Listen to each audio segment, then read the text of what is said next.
Huh? Hey, I'm tryna win. I'm tryna win in the 716 and I'm making it big. I wanna live. I think I'm ready to. Yo, what's good, man? It's EC Pinchar Podcast here, back with part 2 with Mr. John Cesar. Part two. I hope y'all enjoyed the last part. You know, we got into a lot of crazy stuff, man. Oh, yeah. It's not even over yet. Like, it's not over. I didn't even spill no tea on nobody yet. We're going to get there. You know what I'm saying? I ain't even talking about. We're going to get there. I got stories on everybody out there, especially in this Buffalo business thing. We're going to get there. We're going to get there. But yeah, and before we even start, man, y'all go ahead and check out what's popping popcorn out there. Go ahead and check out the goodie bag. Go ahead and check out all the Buffalo black businesses and so on. Just support everybody, man. Make sure you support all the businesses that's in Buffalo because that's the only way to grow. That's it. And yeah. And as you can see, we got a little drink. I got my water. I got my little swamp water. You know what I mean? Swamp water. I can't tell you what's in it, but yeah. Take a little sip. You feel me? You ready? You put gray hair on your chin. You ready? Yeah, I stay ready, baby. So we ain't got to get ready. All right. So now let's just jump into the next topic here. So we wanted to get to know more about how did your radio career just start? How did it all started, and where did it start from? All right, so my radio career started from me having a public access show, which I still run to this day since the 90s. Today it's called John Cesar Uncut, Black Cesar Entertainment, but back then it was called Black Cesar Entertainment, The Control Room. And so I was working through St. Augustine. They were paying me to teach kids how to edit and produce a show. And so, like, we all learned together at, you know what I mean? I don't even know what they get. I think they was getting paid. They was getting paid too. Yeah, I was getting paid and they was getting paid, but it was my show. And I was teaching them, and Carl Dukes and Tafawa Hicks, you know, took me under their wing. And from me having the TV show, I went down to the radio show and interviewed, because I wanted to have like a entertainment show where I wanted to, I first started off, I wanted to interview local rap artists, and, so I was sort of like BET and Yo MTV before it happened, right? My public access show, because I would try to, local people here, like Joe Public, Joe Coolio. Oh my goodness, you probably don't know him, but there's a group that signed with KRS-One back in the day, Brotherhood Nation, right? Brotherhood Nation. They link with Benny and Shay. Oh, actually, Shay was the DJ of and I don't know. DJ Shay is Benny's DJ, Benny the Butcher. Okay. That was Benny Butcher's DJ, and so I knew Shay from back when he was in the Brotherhood Nation group, and so that's what I used to do. I used to go out and try to find, because hip hop was like new then, and so I would like go down. I would go to places because, like I said, I wanted it to be a local show, but the local people wanted me to pay them to be on my show. Like, and this is before they want you to pay them to. They be wanted on the me show. to pay them. Okay, and some of them didn't even have their lyrics written down. They didn't have videos, and I was like in the process of learning how to do videos, so I wanted to do. See, I was all about. Do you know what electrical EBK, electrical press kit? Mm-mm. Okay, so back in the day, they used to call it EBK, electrical press kit. It's like your bio, your video, and like everything on you, right, on one tape, right? It's like your bio. It's like a moving bio, right? And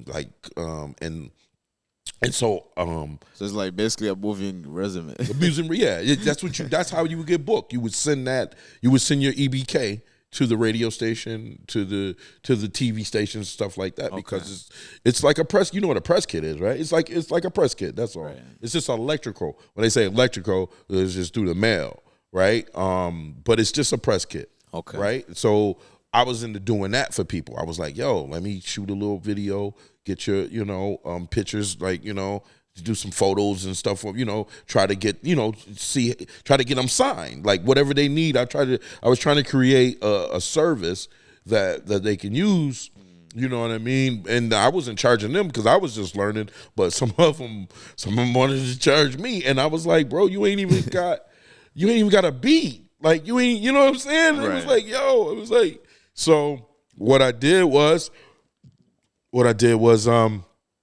I started doing celebrities. I went like, this is before Naughty by Nature and Apache, God bless the dead.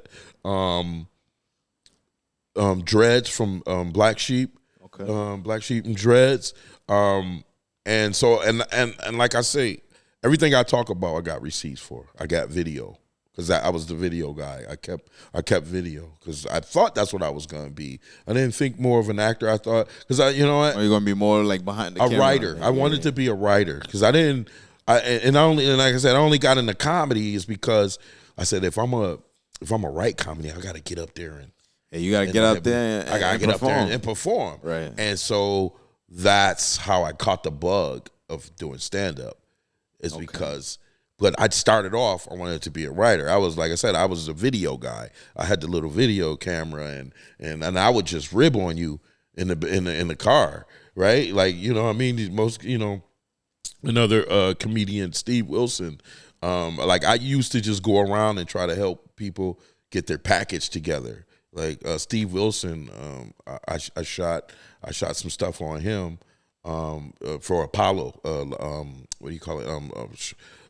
Amateur Night at Apollo. He was going to audition for Amateur Night at Apollo, and I shot his little video. Yeah, a little video for him to like mail in, and so that's why I keep good. And like these guys are famous to this day, right? They're famous now.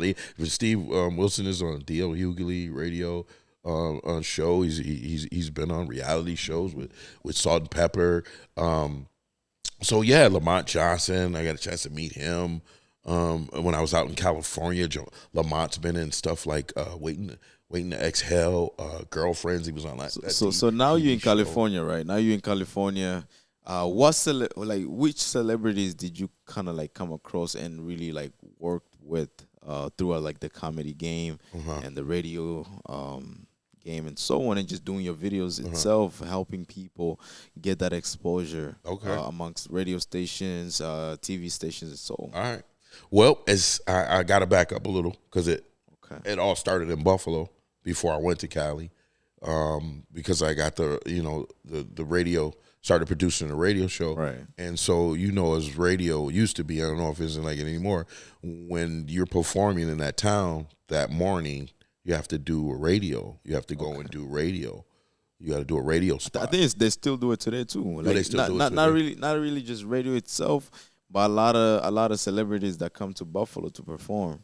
At some point, they get them to go to like maybe the TV station or so on. Because they have to promote it. Yeah, you have to promote it. I mean, because you got to think they didn't have the internet back then. There was no internet. I didn't even know about it. You got to go. You had to go on the radio. Hey, you got to go on the radio or TV. Yep. So when these guys like Dave Chappelle and like I was telling you about the story about Naughty by Nature, I was getting to that part. They were in Rochester, and I have them on tape saying that he was like, we've never been to Buffalo, and we hope we get there one day, right? I have that on video. I'm I'm getting a shout out from my. Sure, you gotta put that out so they could come here. Dave Chappelle, you gotta put out that video of him saying that. Oh no, this was Naughty by Nature. This was a rap group, Naughty by Nature from Jersey. Yeah. Let me actually search them up. Naughty by Nature. Naughty by Nature. I mean, you OPP?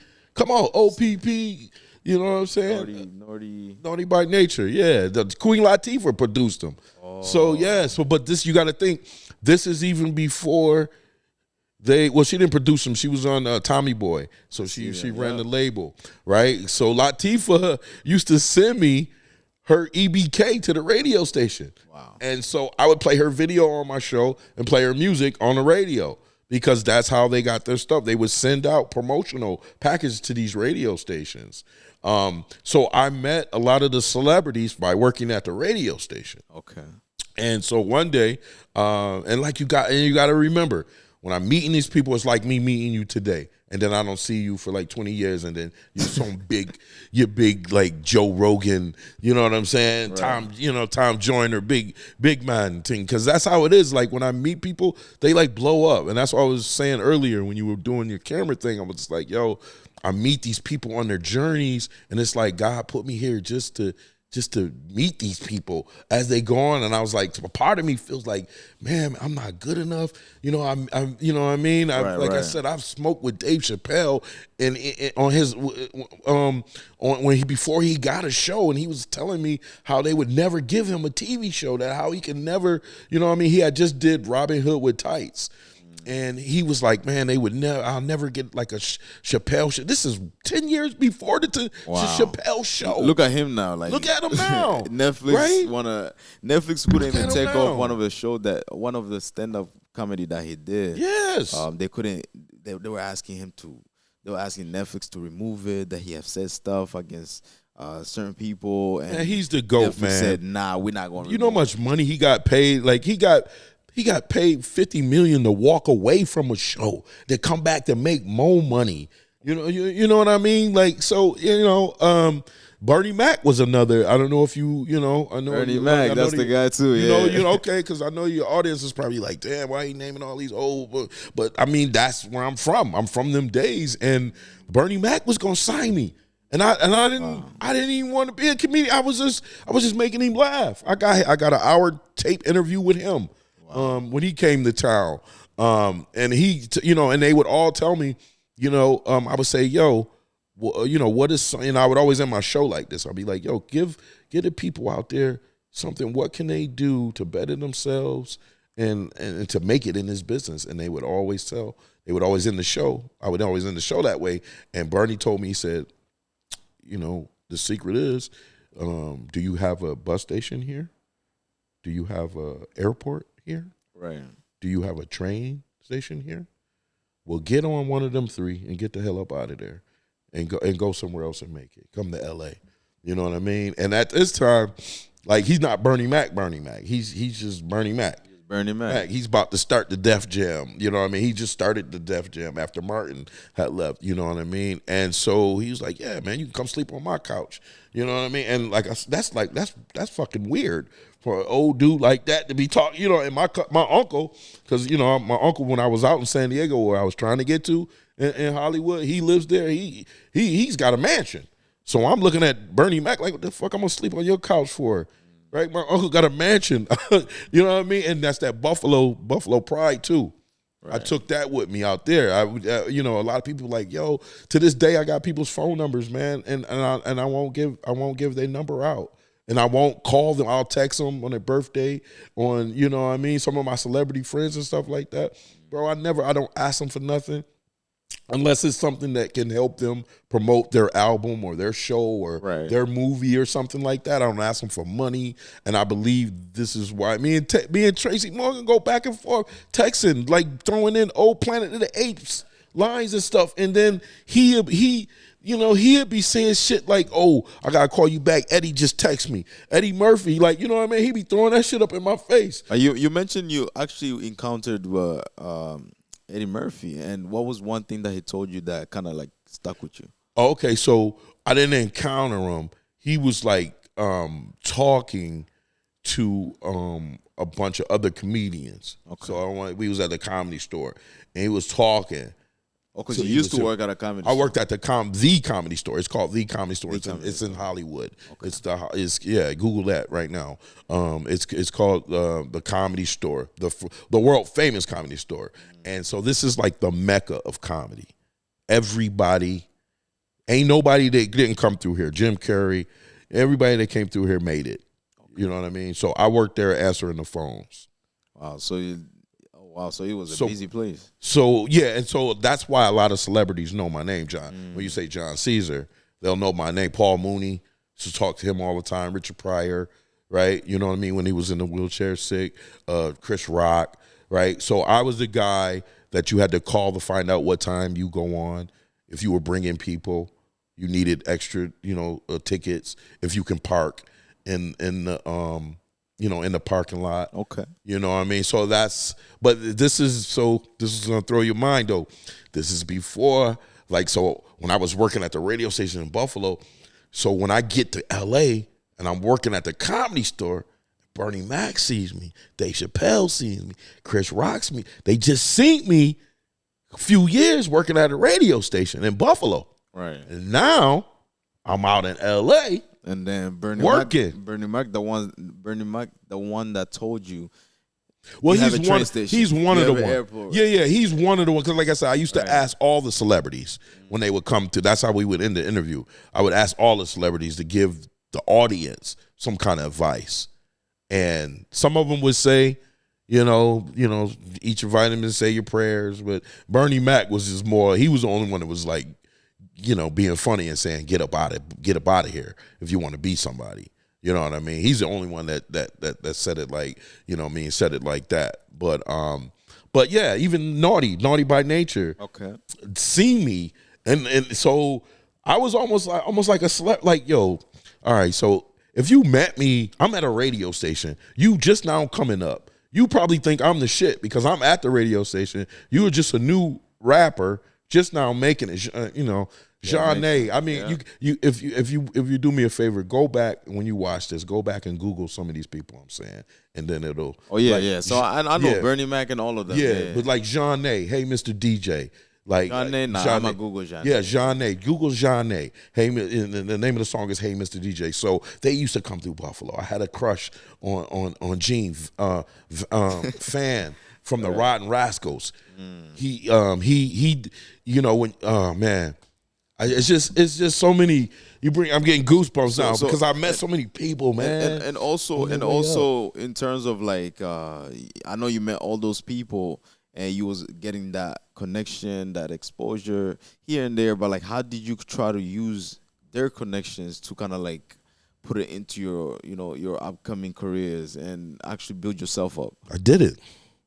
Okay. I didn't. Why didn't you? Why I did it because I had this Buffalo thing. Like, I never wanted somebody to be like, oh, John only got on because Bernie Mac put him on. All right. You know what I mean?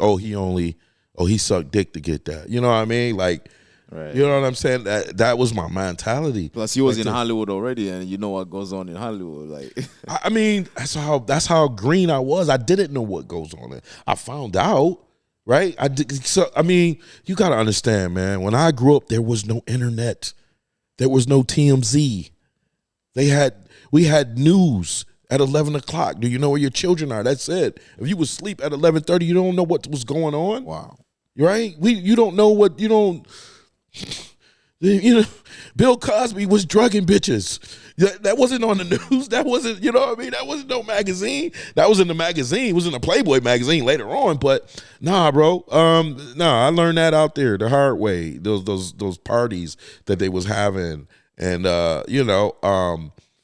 nobody ever tried to touch me. I'm mad as hell. Ain't nobody ever trying to touch me. Ain't nobody trying to rape me or nothing. Why you mad about that? I'm just saying, bro. I'm like, bro, ain't nobody trying. I mean, I wouldn't have went for it, but ain't nobody. I ain't had to sleep on nobody casting couch. God have mercy upon us. I'm not saying I was ugly, but I mean, I guess I can say I was blessed. But ain't nobody trying my booty hole. I mean, all right, so it was a few gay dudes, but I'm talking about like celebrity wise. Right. You know what I mean? Ain't nobody celebrity try to fuck me. That I know. I'm probably so stupid. Like, cause I'm like, to this day, if I got beef out with any open mic comedians, I don't even know, cause I'm in my own world. So, I apologize. I'll be having beef with people, and I don't even know they be mad at me, or I mean, I may say something, but no, ain't nobody ever trying to touch me out there. That's a good thing. That's a good thing. I guess. I mean, but damn. I mean, I'm talking about celebrity wise. Like, you know what I'm saying? There's a few celebrities that are celebrities now that try to give me some. You know what? A lot of porn stars. I smashed a few. They, like I said, they were like up and coming porn stars. I was like, damn. They porn stars now? Like, yeah. Hey, yo, so Yeah. I thought okay, so let's go back to the story where like Oh no, I remember always love the ladies now. I ain't never stopped that. But you said I grew up. You grew up, you know, you had I to started change. fucking porn bitches. Yeah, I wasn't just fucking just regular ones. I was starting getting, they was gonna be porns later. They was you know. So LA got So LA yeah, is very crazy. LA's, you go out there on vacation and you might leave on probation. You know what I'm saying? I got arrested out there from stealing from a crackhead. What? Okay, so But how did you end up stealing from a all right, crackhead, so they're doing this movie. Marky Mark's doing this movie called Planet of the Apes. All right, this is Marky Mark. This is a remake of the original Planet of the Apes. This is going on. And so I signed up when I moved to California after I turned down the radio job to be Theo's assistant at the Beat. I signed up with a casting agency called Casting Background. All right. I'm sorry. Central Casting. I'm sorry. I signed up with Central Casting. And Ja Rule was the first video that I did background in. And because I thought about it, I said when I wasn't gonna do radio, I said, what can I do that nobody ever wants to do? And is how can I get paid and learn how to do this film thing, right? And so background work, extras, that's what they call. Right. You learn, and that's all I wanted. That's when I got serious. I was like, yo. All I gotta do, somebody in Buffalo gotta do is see me walk behind. I wasn't trying to get on, wasn't trying to get no speaking lines, because if you get speaking lines and you get on camera, you don't work the next day, right? You can't work ER. I worked ER for like a month. I was a technician. I was a patient. I was, you know what I'm saying? I was darkness walking. No, I'm just playing. That was a throwback to when we was talking to that. Oh yeah, the darkness. yeah. So yeah, that's so I wasn't trying to get on camera, right? Because I was on ER booking ER the next day so that I can work, because they'd be looking for, we're looking for a black male, you know, just to be homeless. Boom, boom, boom. I'm on the set. As long as I don't get on camera, because once you get on camera, they can't use you. Can't be like, oh, that was the cable dude. How the fuck is he now? You know what I mean? So you couldn't eat, you know what I mean? You couldn't eat that way. So that's what I would run from the cameras. I would stand in the back. And so I learned, what does this guy do? What does this guy do? What's she doing? You know what I mean? What's her name? You know what I mean? Whose dick she sucking? His dick too? I'm like, damn. Right? You know what I mean? So I would see and that's how I learned. I would get paid. Because to be an extra, I would get paid to learn what a DP does, what a grip does, what an AD does, what's a casting director. I would get paid. You know what I mean? And so at that point, I felt like I made it. I felt like I made it because I was doing background. I was in major movies. I was on major Paramount sets. You name it. I was there, man. I was there. But you asked me something about the. I was okay. Those on the Planet of the Apes. How did I get in trouble with the crackhead? All right, so I'm How did you steal from a crackhead? Yeah. I'm about to tell you. Right. I didn't know he was a crackhead. Right. I mean, he was actually undercover. Right. So I lived on Hollywood Boulevard. Right, I was working at the Comedy Store, and so I told you I was working at the Comedy, which is around the corner, almost around the corner on Sunset. Right, this is all the celebrities, everybody. You know where the Chinese theater is, and you know where the stars are on the street and shit. Oh, the stars. Yeah. So I live down the block from that, where it's fucked up at, where the Russians and shit live at, Polish people. It's a fucked up neighborhood. They only clean that shit up when they doing movies. This shit look fucked up when it's regular. This is back in the 90s. So I'm living down there, and I'm working all the studios, going to studios and doing background work, and I'm also working at the Comedy Store at night. So I needed gas money. My uncle lived in Orange County. Remember the rich one I told you, right? You know what I mean? And so I needed gas money. And he was just like, he said something stupid. He was just like, yo, I'll give you some gas money if you come and get it. So it's, this is California. It's an hour to get fucking anywhere. Like I could be on the 405. It's like New York City. Yeah, right. I could run out of gas on my way to fucking get some gas, right? So like I told you, so this is the strip where I live at. I'm living in a little building or a 1-bedroom. Well, it was a studio.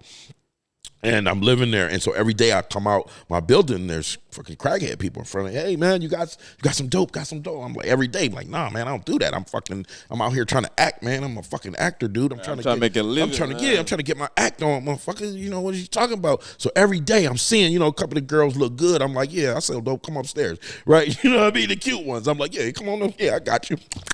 You know what I'm saying? I ain't got no dope, but I got this dick, right?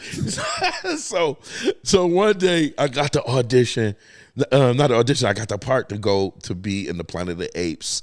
And also Will Smith is doing Ali at this time. This is a date and tell you what time it is. So when you go back and Google this and you say, well, when did Will do a Muhammad Ali movie? So this is the time when they were doing a Muhammad Ali movie. And I was going to work some days on there to get some money, but I needed gas money to get there so that I can work today and tomorrow. I was going to do Planet of the Apes and then do the Will Smith, Muhammad Ali thing.